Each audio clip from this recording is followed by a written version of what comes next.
And then likewise, we build the foundation from the city down. And that way, if we are all ready, we're all prepared, again, we're that much better off when something happens. My worst nightmare is something we talk about a lot is what happens if the earthquake happens when the ferry has just unloaded. And here now we have thousands of people who don't live on Bainbridge stuck on island. How do we make sure we have plans in place for them? Well, a part of that is if our community is prepared, then all of those emergency supplies we have can go to help the people that are stuck here. So the day laborers, the tourists, people that were, just trying to commute off island that are stuck here, that don't live here, we have resources to help address their needs. So there's a lot of nuance in the planning that we do, but personal preparedness, neighborhood preparedness is really the cornerstone of that work and will allow us to do what we call kind of that matchmaking service, right? So if your neighborhood's okay and we have another neighborhood that happens to be impacted more, we all have resources to share. So we're that much stronger together. The Map Your Neighborhood program specifically continues to be a really important component of our plan. We are at 54% of the island has participated in Map Your Neighborhood to date. So we continue to push our outreach and try to bring in new neighborhoods. We typically hit 1 to 2 new neighborhoods a month on a pretty consistent basis. And really what that looks like, if you're not familiar with the program, is we come into your neighborhood, we host a kickoff meeting, and then we help you plan for your street. We help you identify a neighborhood gathering point and take inventory and write a plan for your neighborhood with how are you going to work together when something happens, and how will you ensure that you're taking care of your neighbors and maybe your neighboring neighborhoods when earthquake strikes or when there's a wildfire or when there's a severe winter storm. The other key connector is our disaster hubs. So we have this network of locations all across the island. So these are churches and schools and the senior center, they're locations that have said, we will help, we will allow you to use our facility. We have written agreements between the city and each of these entities. And those locations have emergency supplies on site so that we can activate really quickly and get a shelter set up. So if people need help, they are able to go to their nearest disaster hub. The majority of Bainbridge Islanders live within 1.5 to 2 miles of a hub.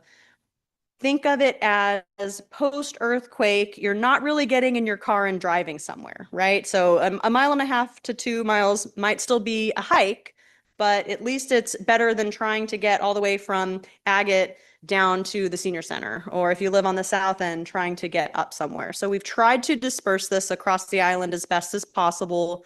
There's a few spots we're still working on coming up with some creative solutions.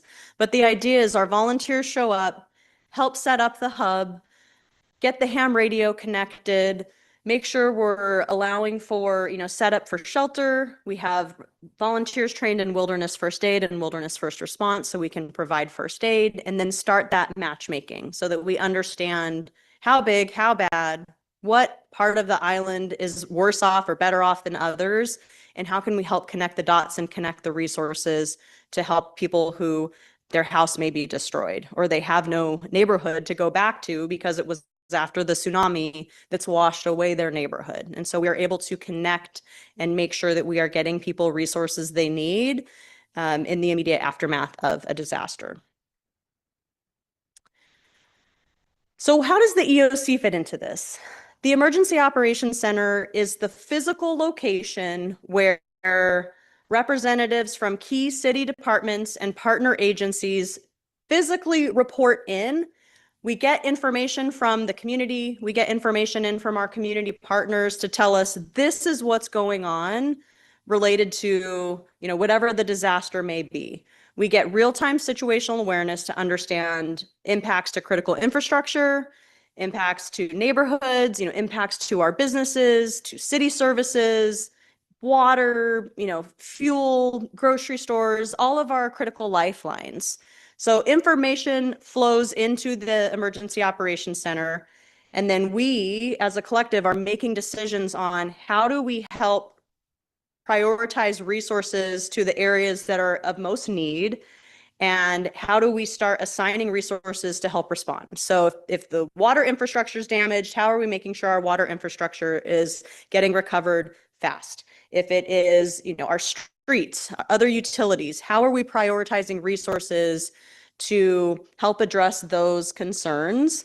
How are we messaging information to the community so they understand the short-term, long-term impacts, whether it's wildfire, and we've evacuated a neighborhood, how are we messaging when people can go back home?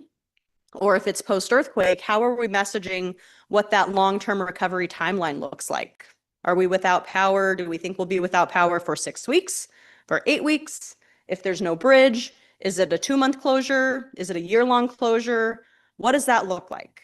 And so the Emergency Operations Center is that connector of boots on the ground, first responders, and real-time situational awareness coming in from our volunteers, from our map neighborhoods, from our disaster hubs, and then we're able to piece everything together and prioritize response.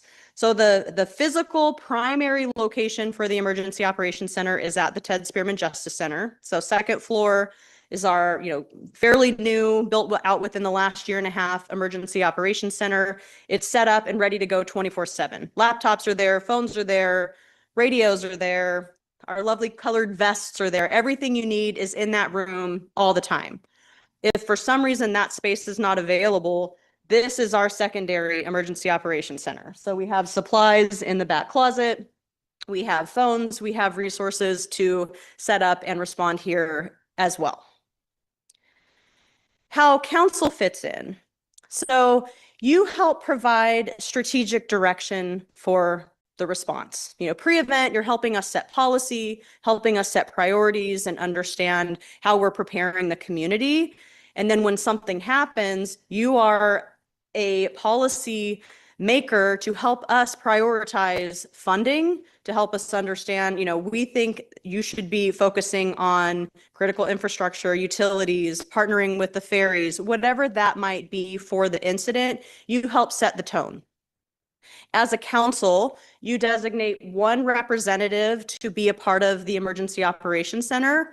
We would typically have either 1 or 2 briefings every day as a part of the process. It's called the planning P. So it's a process to go through and actually write an incident action plan for the response. So you designate a representative, you help us with that direction, you help provide guidance. So our city manager is the disaster manager, and the emergency manager is the EOC manager. And so we all have very prescribed roles. And a part of that is helping us understand budget and expenditures. Obviously, we do what we can in the initial response, but at some point, some difficult decisions have to be made. Is it okay to spend $25 million on the response? Or are we limited by some funding constraints? That's an important part of the conversation. You also are responsible for helping us declare a local proclamation of emergency that frees up some of our purchasing requirements, and you authorize expenditures above $50,000. We would also look to you to approve large requests for assistance from the county, from the state, from the feds. We would have our city council serve as a liaison with VIPs if there are other government officials from off island coming here to perhaps survey the damage, if the governor wants to see what's going on. I mean, that's a pretty common thing, right? We always have government representatives, whether it's governor, sometimes federal representatives come and want to survey the disaster damage after the fact. You would be a host to those VIPs. I think the most important item here is to provide visible leadership to the community. You become that connection to your constituents, right? To share, here's what's going on. Here is what we think our priorities are. And then to bring back that feedback. What are you hearing from the community? What are you hearing are the real issues related to response and recovery?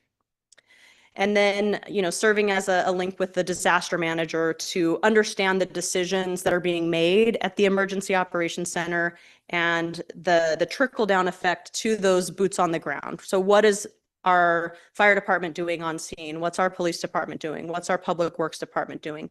All of the things that we are doing in the field need to tie back to our priorities and our response objectives. It's still January, so I thought I'd take a minute and just talk a little bit about our winter weather outlook. We are in the middle of our La Nina winter. Although we've had some nice sunshine the last couple days. Still a little bit colder than average. I don't want people to think we're out of the woods yet. There's still a chance of ice and snow in February and March. We monitor for freezing temperatures. Knock on wood, we have not had to activate our severe weather shelter this year, but we are ready if we need to. So our protocol, our threshold is 2 or more nights where we drop below freezing.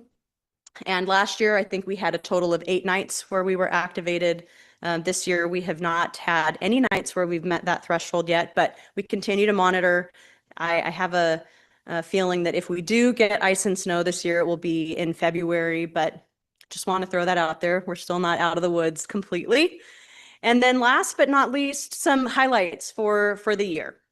We are in final draft of our 3-year strategic plan. And I say our 3-year strategic plan, it's really the partnership. So the city, Bainbridge Prepares, and fire department, every 3 years, we write a joint strategic plan for emergency management priorities.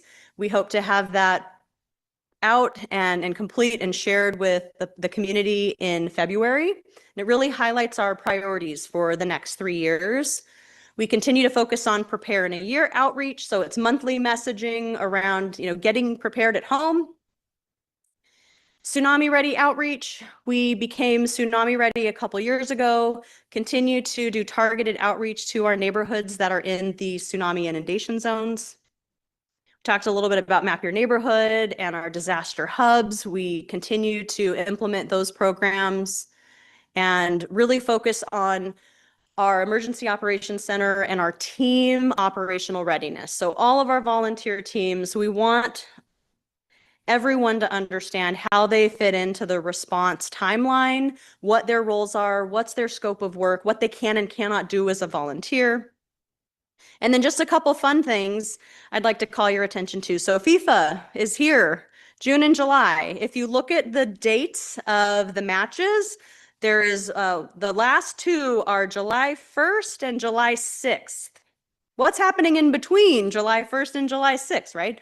4th of July. And so I think there's a really high likelihood that we will have a number of guests, a number of tourists coming over to the island in between and potentially here on the 4th of July. So I want to make sure that we're thinking about what those impacts look like to our community during those, 5-6 weeks of FIFA.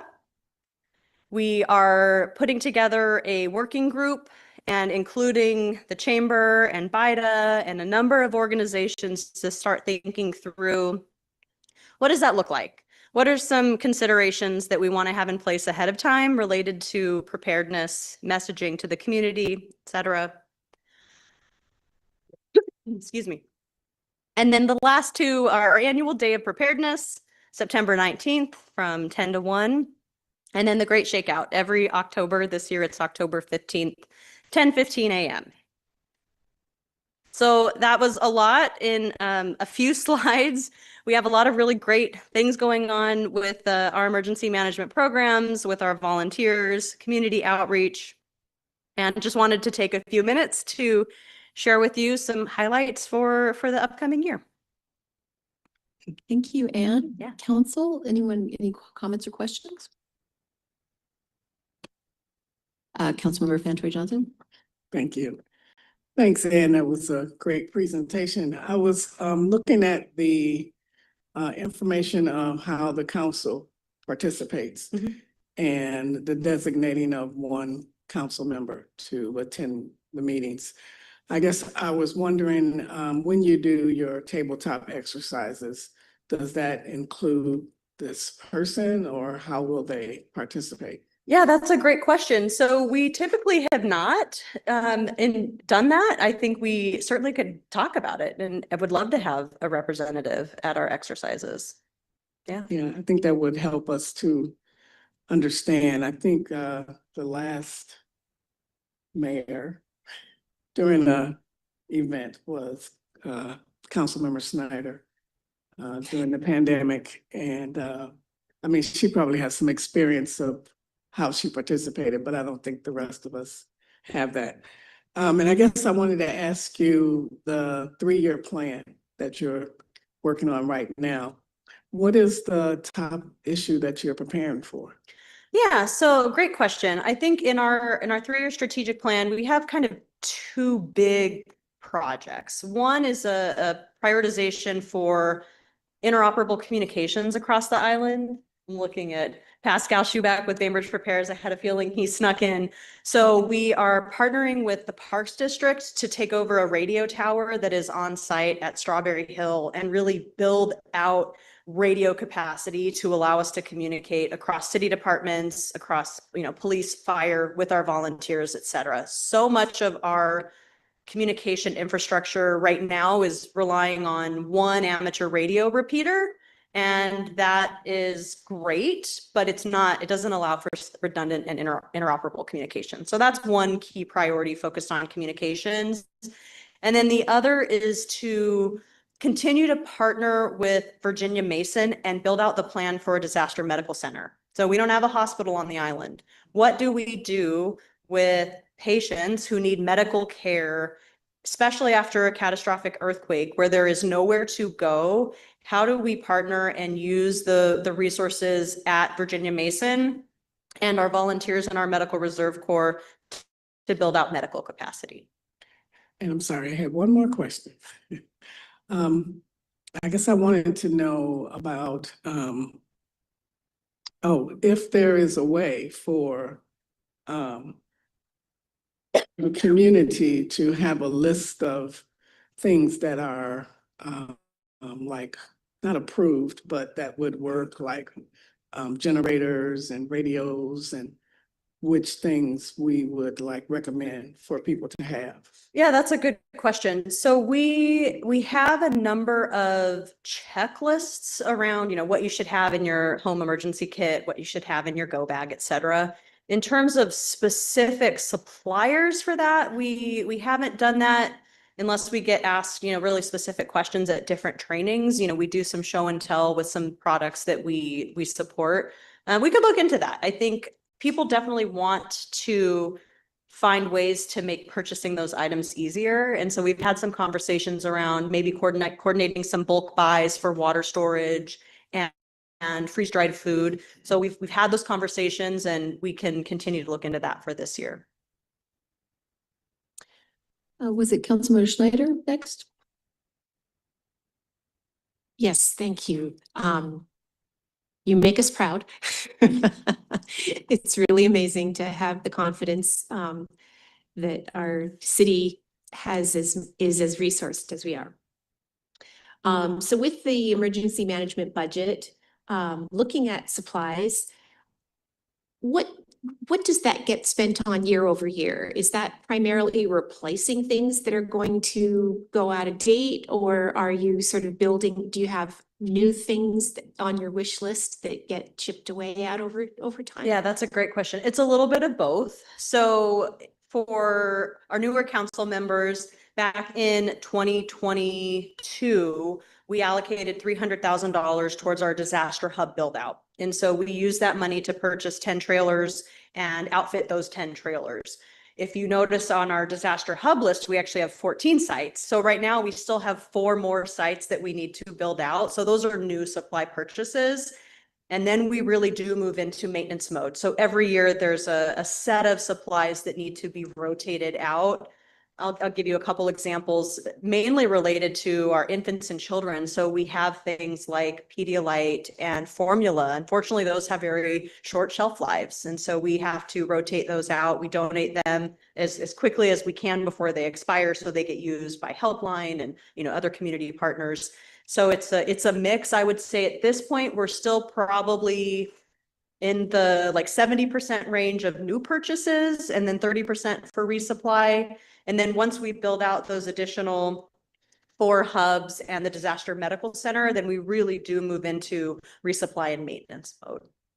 And then just a quick second question on professional services, what does that get used for? Yeah, so the professional services might be a contract with CPR Seattle to offer wilderness first aid training, or to bring in a vendor to come and teach pet first aid. Usually it's to host different training classes. Wonderful. Thank you very much. Councilmember Land? Thank you. Thank you, Anne. The EOC is tremendously important, and I'm so happy that we are as robust as we are. I have two questions, and these are questions that I kind of know the answer to one, but the other has always kind of haunted me. Nixle. Mm-hmm. Is that, and perhaps the city manager will weigh in on this too, is that something that is operated or used by individual departments as needed by those departments, or is the EOC the one that receives the tap to put a message out? So the great question. So it depends on the type of alert. The primary users are actually our police department sergeants and our public works staff. So if we have real-time road closures, vehicle accidents, things like that, the sergeant on duty or our operations and maintenance staff actually push send on those messages. So we do training once a year. We have around 20 authorized senders. So it's not only reliant on, my availability or Shannon Hayes, our communications coordinator, her availability. And then for other things like pre-planned road closures related to 4th of July or the Rotary, usually Shannon, our communications coordinator, handles those. And then I'm around for those more like real-time urgent needs, or if the fire department happens to call, an on-duty battalion chief might call me and say, we have trees into wires, we've notified Puget Sound Energy, we need to get out an alert, then I will help initiate that. So it's not limited to one person, but we do have a written protocol. We do training once a year, making sure that all of our authorized users know what they're doing, how to craft the message, and making sure that they're using that system appropriately. Got it. I didn't realize that fire also tapped into this as well. Yep. Thank you for that. And my other question is, so the EOC, you've got hubs everywhere, trailers everywhere, and you're working with other agencies, fire, for example, et cetera. But this doesn't replace their own personal strategies, right? Correct. So the school still has their own plans and their own emergency setup. Yep. How does that mesh together? Yeah. How do you work with that? It's a great question. So I work with fire department, school district, and parks district throughout the year. We have what's called our emergency management advisory committee that meets twice a year, and it includes representatives from those agencies and beyond. We also include Puget Sound Energy, Island Volunteer Caregivers, KPUD, utility partners, the ferries, Kitsap Transit, and WashDOT.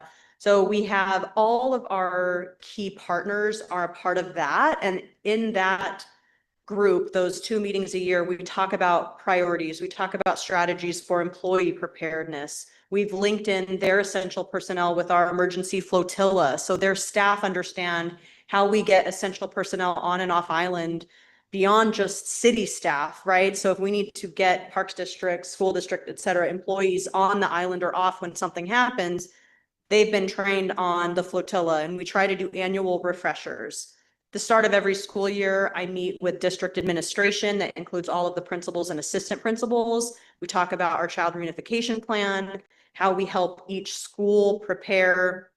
Had a phone call this morning with the school district maintenance coordinator with Dane Fenwick, and we had a chat about, what else do you want to do this year? Do you want me to come in and do a tabletop with the principals and assistant principals so that we have that connection? And so we're not just focused on internally, Kobe, City of Bainbridge Island, but we're also making sure we're connecting the dots and providing those links to our other government partners as well. That's fantastic. Thank you so much. You mind if I just pop in and follow up on Councilmember Land's question? Were you asking also about the fact that when we're funding and creating hubs inside other organizations, how that meshes with the fact that their own preparedness? That's a great follow-up question. Okay, I just want to make sure we could piggyback that too. And I'm sorry to intrude, but I thought maybe that's what she wanted to ask too, but we can put that to the end is my question. No, actually Councilmember Matthews next. Thank you, Deputy Mayor. Thank you so much, Anne. It's always wonderful to see you.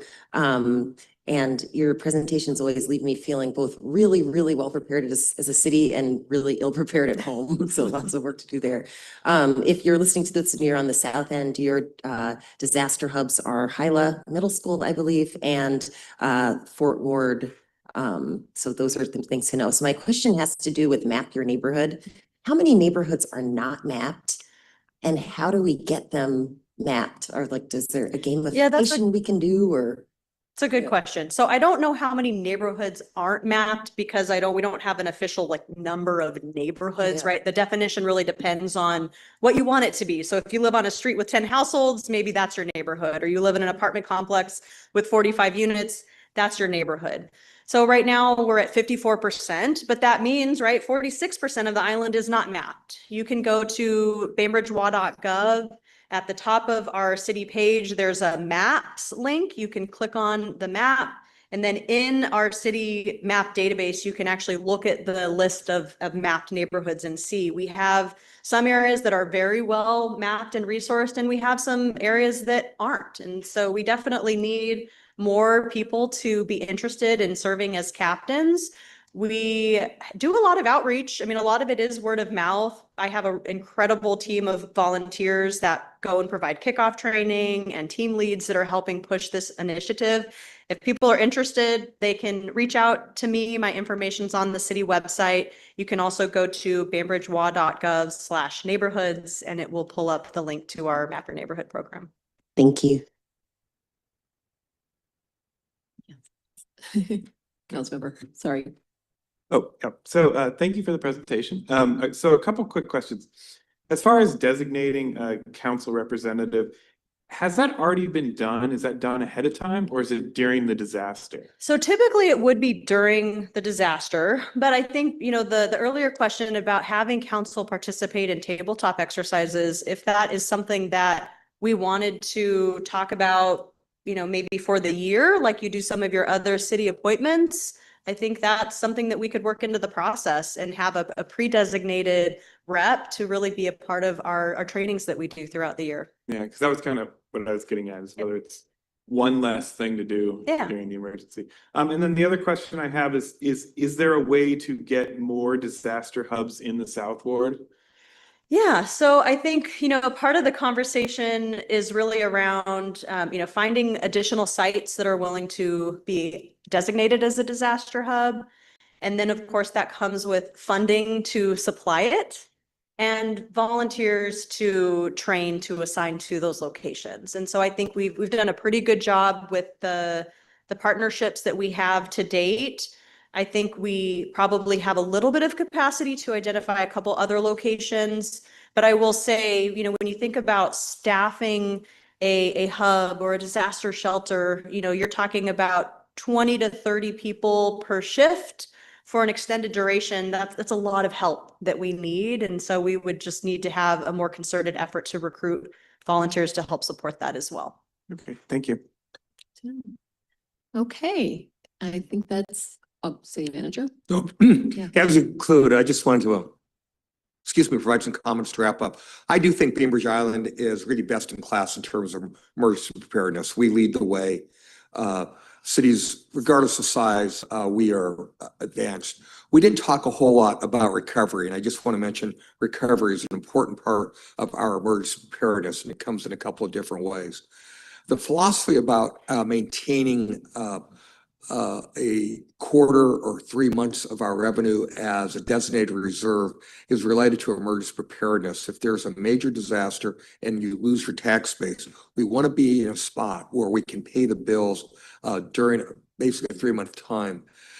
One of the biggest elements of recovery is depends upon traditionally FEMA, the Federal Emergency Management Agency, which oftentimes will reimburse local governments. But FEMA typically has strings attached to that recovery. One of them is through the NIMS program. NIMS requires a series of classes for people to take and participate in.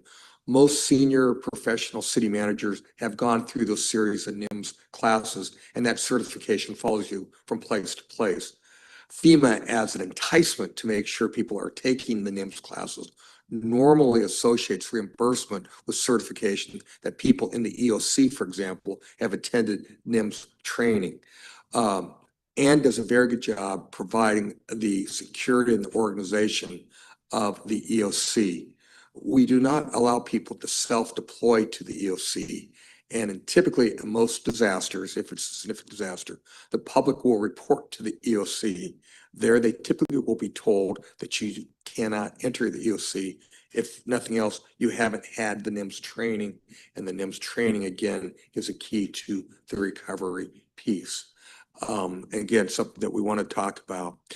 During a disaster, our focus is on addressing the incident as it presents itself, but also we have one eye on recovery, because as we go through the steps, once we survive the immediate incident, if it's an earthquake, the earthquake that happens, but just within a day or two after that, we're fully engaged in recovery.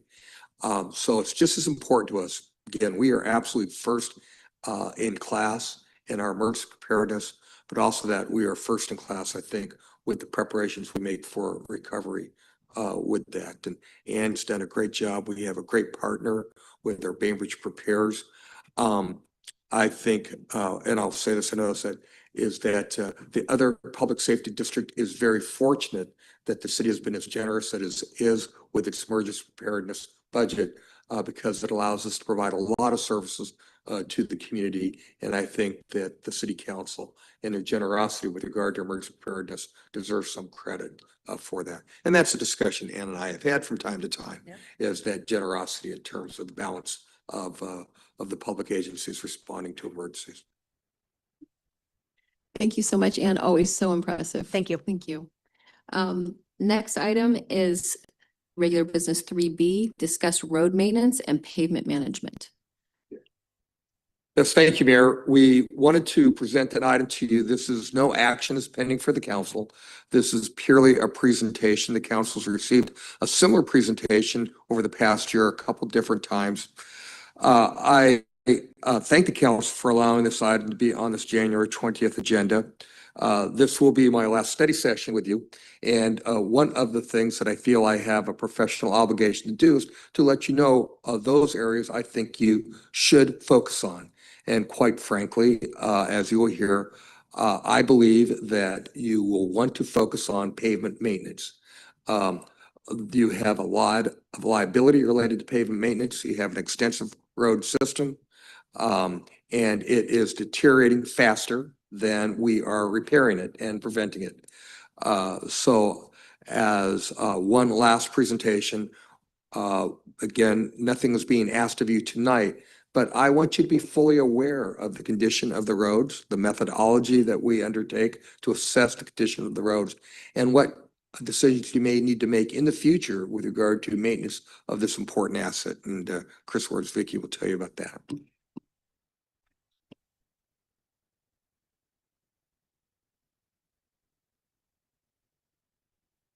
evening, Council. Chris Vicky, Public Works Director. Happy New Year. Some microphone issues here. Okay. So as the city manager said, we are going to talk about pavement management today. For some of you, it may be a bit of a recap of some of the things we've talked about over the last 12 months or so, but we also have some new information as well related to roadway assessment that we recently performed last year, and some updates on the work we've been doing over those past few months. So our agenda today is we'll give you the purpose of this discussion, recap some roadway pavement conditions, recap the revenue and expenses that we spend on our pavement plan. We'll talk about our shoreline roadway assessment. That's a new product that was also in your packet, and then talk about next steps for the year. So again, our discussion today, there is no action to take. We're looking at trying to develop a sustainable strategy for providing the optimal pavement conditions and the least practical cost over the short and the long term. And our objectives for today are really just to recap some of the information that we've provided to you in previous months and then confirm next steps. So first, a recap of roadway pavement conditions. So the city of Bainbridge Island has about 282 lane miles of paved roads, and we have about 5 miles of gravel roads. We maintain these roads through an annual pavement contract that is performed by a contractor. We do that work annually. We also have a crew of streets professionals who do the maintenance work out on the streets themselves. They do asphalt patching work and sweeping and grading and vegetation control, et cetera. They do that work year round. The pavement, the condition of our roads is measured in something called the Pavement Condition Index, the PCI. It's a simple scoring system from 0 to 100, with 0 being kind of the worst condition and 100 being a brand new road. And we use these scores to help rank and prioritize how we treat different roads with different types of pavement treatments around the island. When last that we did an evaluation of our road conditions back in 2024, our PCI average of across our entire road network was 70. And the backlog, so the roads that have deferred maintenance that now need to be rehabilitated as opposed to just having surface treatment applied, was at about 12%. It grew from about 8% in 2019. You can see from the pie chart there that about a third of our roads are in fair to poor condition, and about 2/3 are in either good or very good condition.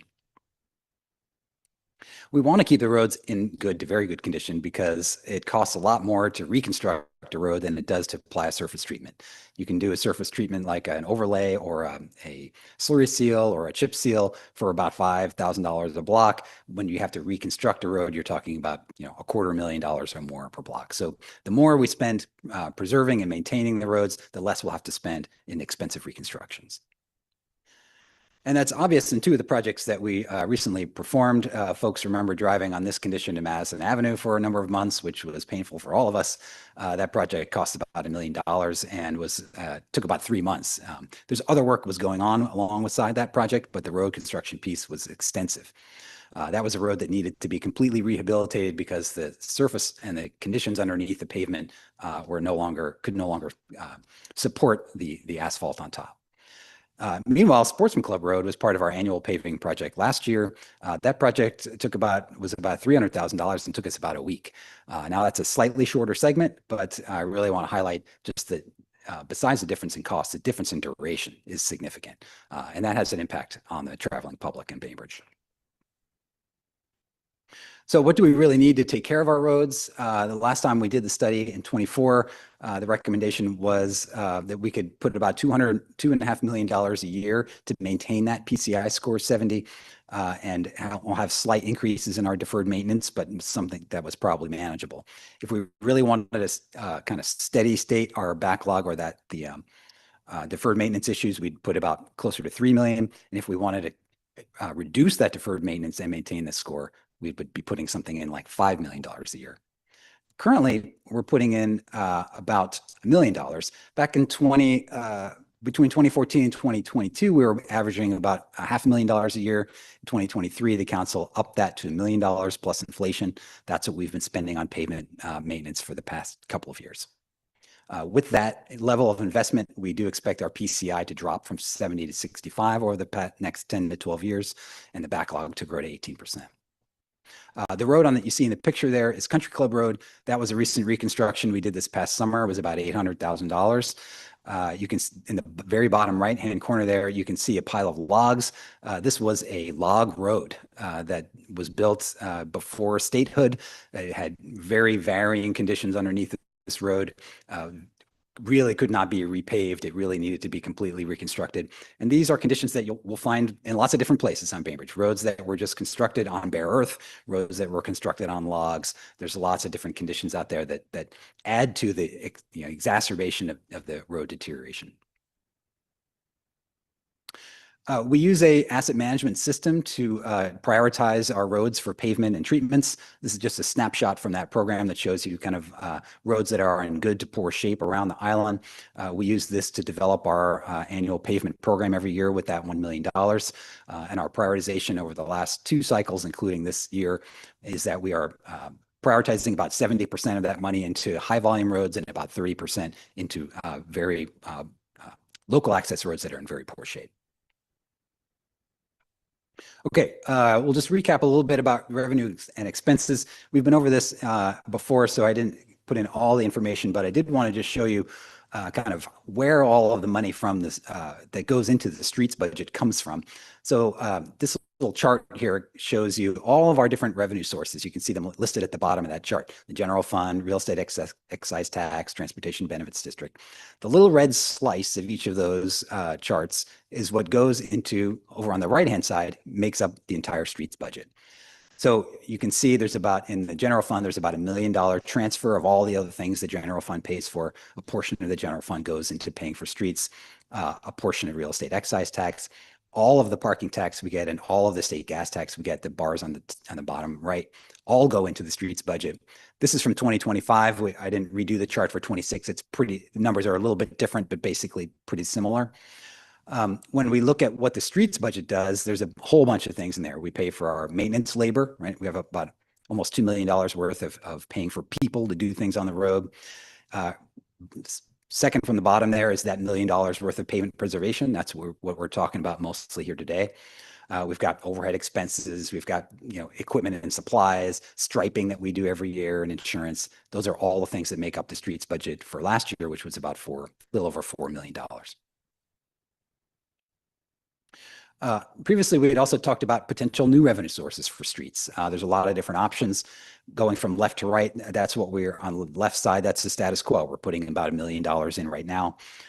We could look at a car tab increase. There's a 0.1% sales tax increase that could bump up that $1 million a little bit.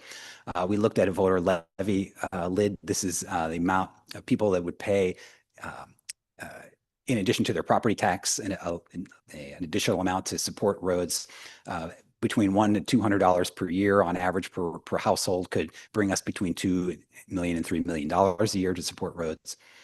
And then there's bonds, voter or council approved bonds. The council was, the last discussion we had was interested in learning more about what the communities, kind of getting some community feedback from voters about whether they would be interested in supporting a levy for roads. We are doing right now a survey, island-wide survey, a scientific survey to ask questions about whether people would be interested in supporting roads through a property tax levy.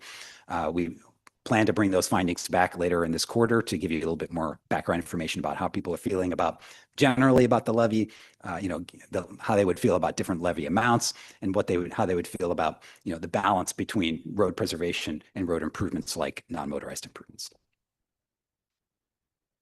Okay, this is a little bit of new information. Last year, we completed a shoreline roadway assessment. We have about 10 segments of shoreline roadways that are all in varying states of different conditions.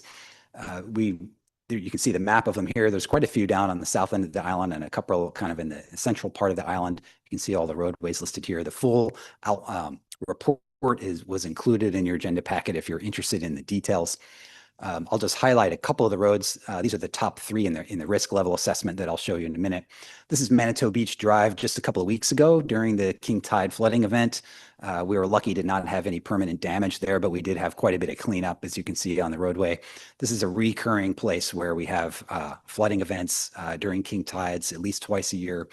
And some years are worse than others. This year wasn't particularly bad, but we have had flooding completely over the road here at Manitou. Rockaway Beach Road is another place where we have a vertical offset cracking. This is just adjacent to, you see the picture in the top right.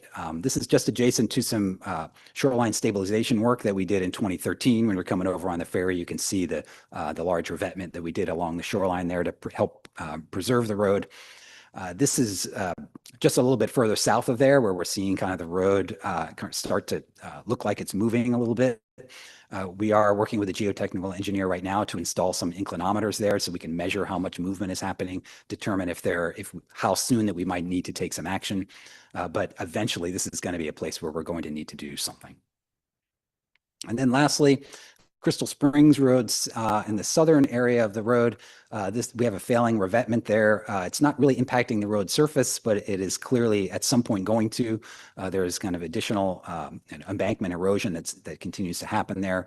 This is in the location where getting a permit to build a revetment on the shoreline is going to be a really challenging thing to do. So if it's permittable at all, We did our last shoreline revetment through an emergency permit, and really the work that we did there on Country Club is probably only good for maybe 10 to 12 years and not for an extended period of time. So again, just another place where we are, continuing to evaluate what's happening there so that we can be prepared in case there's a failure, or try to, do some maintenance activities as best we can. This is the chart that's included in that assessment that shows, just identifies the risk level of the different shoreline segments, those 10 roads. You can see Rockaway Beach, Crystal Springs, and Manitou are the top 3, and then there's a bunch of others that have some ongoing issues but aren't quite as high risk. So these are things that we're going to be looking at as we put together the 27 to 28 capital improvement plan for your next budget. And overall, I really just wanted to highlight this piece of the work because we want you to understand that there's more than just road maintenance out there in terms of what we need to spend that streets budget on. We're going to be looking at other types of road reconstruction work that's necessary out on shorelines or deal with flooding and sea level rise and things like that. There's a lot of road needs out there. And so we think that it does make sense to at least explore alternative sources of revenue to pay for these things. So in terms of next steps, as I mentioned, the survey is ongoing. We expect to deliver those results to the council later in Q1. The council can then make a decision about whether they would be interested in placing a item on the ballot for folks to weigh in on a levy. If we did that, we would potentially do that at the general election in November of 2026. Regardless of whether that moves forward or not, we will be talking more with you about road projects and road funding as a part of the development of the 27-28 budget starting in the fall.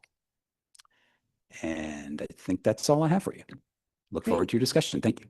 Thank you, Director Wierzbicki. Council, any questions or comments? They tell me who was first. Councilmember Schneider. Thank you, Deputy Mayor. All right, I do have a bunch of questions. And the first one is sort of definitional. So looking at the PCI, the Pavement Conditions Index, we've had an average of 70 for quite a few years now, but the backlog has changed. So I'm just curious, how does that work? If you have a backlog, I would presume that means you've got, roads that need improvement, and therefore that would drag down the PCI. So that's just a definitional one. And then there's the road maintenance funding has, maybe in one way of looking at it, gone up 5 times since 2022. While the Pavement Condition Index stayed at 70. Probably 4 times is more accurate because if I remember correctly, we were spending about $600,000 a year just before the pandemic. But at that time, it didn't seem like we had a very high backlog, or at least it's worse now.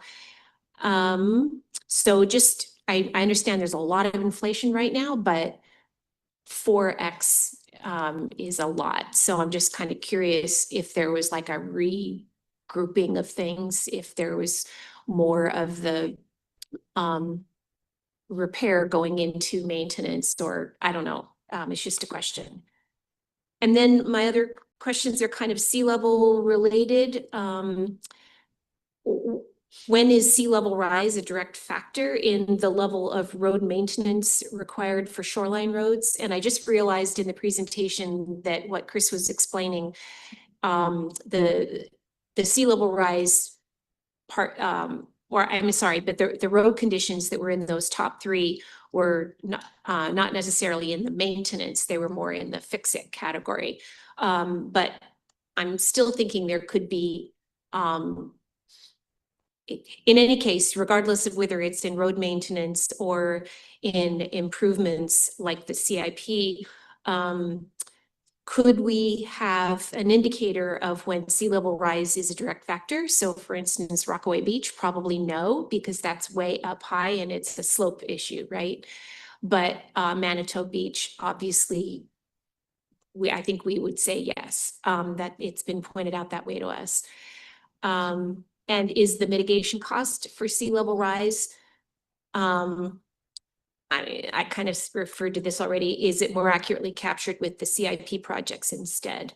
But more importantly, are we tracking and attributing that cost so that we know what climate change, how climate change is impacting our budget, and the risks in our roads?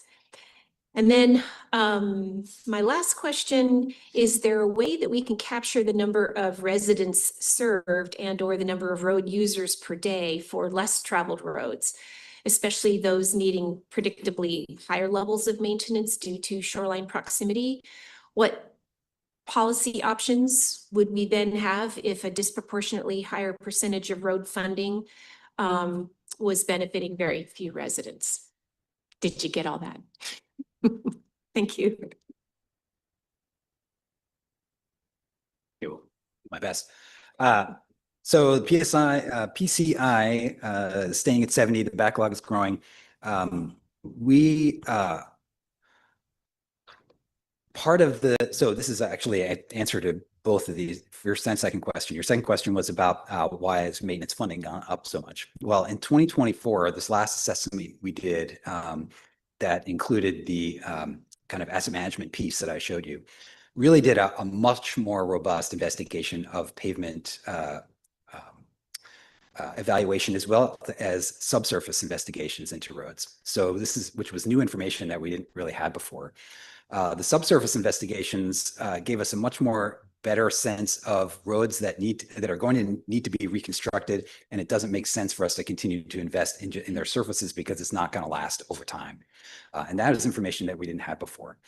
And so this, our ability to, and so that is part of the reason why the cost has gone up a lot, because we've been looking at really trying to address more long-term reconstructions as a part of that $2.5 million, so that we can keep the maintenance, so we can keep the the reconstruction projects down. Whereas before we were really just looking at surface treatments and that's all, and that's why the number was a little bit lower.